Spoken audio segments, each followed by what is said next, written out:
really working for you tonight, especially with your three-point shot? I mean, what was working for me, I was getting good looks. I missed a few down the stretch. Probably my most open looks I missed, but I was just getting a lot of good looks, and they were falling tonight. Nothing different.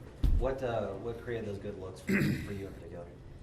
Some of them were off of rebounds. Some of them were. They like to switch. They like to switch everything. So I was trying to come up and set screens and slip out and confuse them for a second, and I got a couple open threes that way.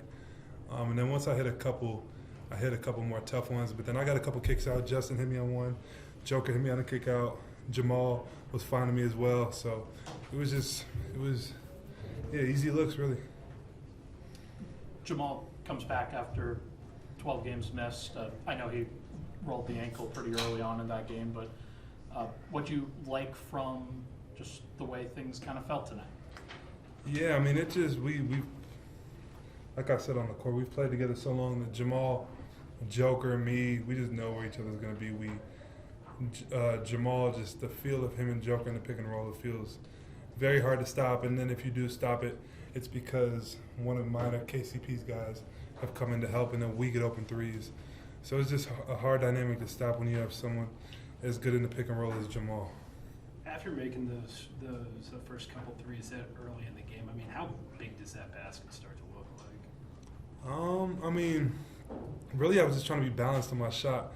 Felt like last game I missed some threes, and it was tough last game. They got really good wing defenders, and then with Jamal and Joker and Aaron out, they were really paying me a lot of attention, so it was just tough looks last game. Tonight just felt a lot easier out there, really. Michael, you had an ankle injury earlier, and I'm assuming it's resolved itself. So how does that feel now for you? Do you feel in better balance, better flow? Yeah, my ankle, part of the reason I feel a little bit off balance is because I'm still wearing tape on that ankle because I don't want it to happen again. But I've definitely, made improvements. With the back-to-backs, I still feel it's not perfect, but yeah, it's not a big issue anymore. But it's still a little nagging. Yeah, it's still a little nagging. It's still a little swollen. I mean, I'm playing on it, so it's just 2 steps forward, 1 step back, really, until I. And then when you have a grade 3 ankle sprain, they take a long time. Like De'Aaron Fox had one earlier in the year. He talked about it would be a few months before he felt normal. I think that's pretty typical. Do you go back and watch film when you have tough shooting nights like you did against the Clippers on like what shots? Yeah, me and Charles, my player development coach, for the first half of the flight, I never really care to watch the good games because it just went good, but the bad games is what I like to pay attention to. So on the flight home, we watched all my minutes and dissected all my shots, my different things I could do better, all that. So do you feel it when you're playing that they're really tough shots, or do you see it more on film when it's like in front of you? I can tell, obviously tonight I got some open looks. I can tell that they're tougher shots. They still feel makeable, but more just looking at the balance. If I could have gotten a more open look, if I could have got the shot off quicker, different options. That's what I look for, really. I get the reason that I was asking is because I wanted to follow up with: did you correct what you felt like you didn't do well with your shot in the Clipper game tonight?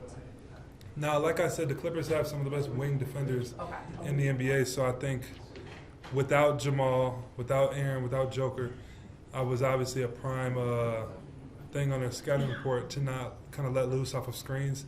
And so it just felt tougher out there. They were really paying me a lot of attention, I felt like.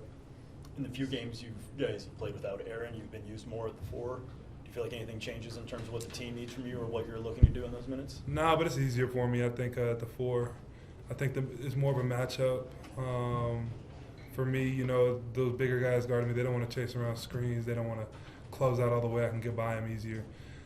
So, I mean, it's fun playing the 4. It's fine playing the 3 too. But it hasn't been too much of an adjustment now because our offense is very fluid. Justin can be in a spot, I could be in a spot. It's not super. You have to be here if you're the 4. You have to be here if you're the 3. So. When the ball kind of gets into the pocket with Nikola, just how comfortable are you guys in those situations, just knowing that you're probably either going to get a floater from Nikola or he's going to kick it out to a three-point shooter or to a counter? Yeah, I mean, in that pocket, he's the best in the world at that shot, probably the best ever to touch a basketball in that pocket pass with that floater. So obviously, if you don't come in as a defense, if you don't collapse, he's that's a really high percentage shot, that floater for him. And if you do, we got good shooters on the team. So, and then with Justin playing right now, you got another knockdown shooter. So we got them all over the floor. So this is pretty easy basketball. When you got someone that good with the floater, but also that good at passing. For Michael, the coach said to us he was, of course, thrilled with your shooting, but what he liked about your game tonight was the other aspects, the well-rounded part of the game, in addition to the shooting. Do you look at that too, the fact that even though you were hot, that you were a big part of the rest of the game too? Yeah, I mean, I've tried to do that all year when my shot isn't falling, impact other areas of the game, especially rebounding, because I think that's another elite thing that I can bring to the table every game. So even last game when I went 2 for 13 or 3 for 13 or whatever it was, still trying to get double-digit rebounds with Nicole out. And so that's something I'm trying to focus on is the rebounding. And then, yeah, I mean, we got a bunch of different guys who can get hot any given night. So if it's not your night to get hot, just impacting the game in other ways is important to play on this team. To only have 4 turnovers, but specifically Nicola to have the stat line like 32, 10, and 15 and 0 turnovers.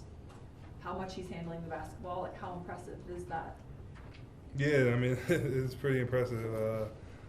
I think they said, I don't forget how many assists we had, 37 with 4 turnovers. That's a very high number. That's one of our highest numbers that I've seen in a while. So from everybody, but obviously Nicola with the 15, but Jamal had 6 assists, 0 turnovers. I had 0 turnovers, 5 assists. Justin, 4 assists. Yeah, we were moving the ball. Everybody got to get in on that. So it was good overall. Mike, when you guys are shooting so well, so effective like you were tonight, is it hard to focus on playing tough defense at the same time, knowing how well you are shooting? Yeah, nobody got the defensive chain tonight. I think, yeah, I mean, that's sometimes it's human nature to when you got it going on one end, it kind of, but we can't do that. That's not championship habits. So, coach was reminding us of that. Yeah, we can't be like that. I guess outside of human nature, what specifically do you think you'll struggle with defensively tonight? I think in the third quarter? Yeah. Jalen really got hot. You got to remember, these are the best players in the NBA. Or these are just the best players in the world. Every NBA team has some of the best players in the world. So a guy can get hot and really just make it look like you're not playing defense, I think. Jalen hit a lot of threes, and so that was a big part of it. But there was things we could have adjusted, just making them feel us more. They were getting a lot of easy looks, I think. And then Sengun is similar to Joker in the fact that in that pocket, he's really good. So you got to kind of collapse, and then they can kick it out and things like that. Thanks, Mike. Thanks, Mike.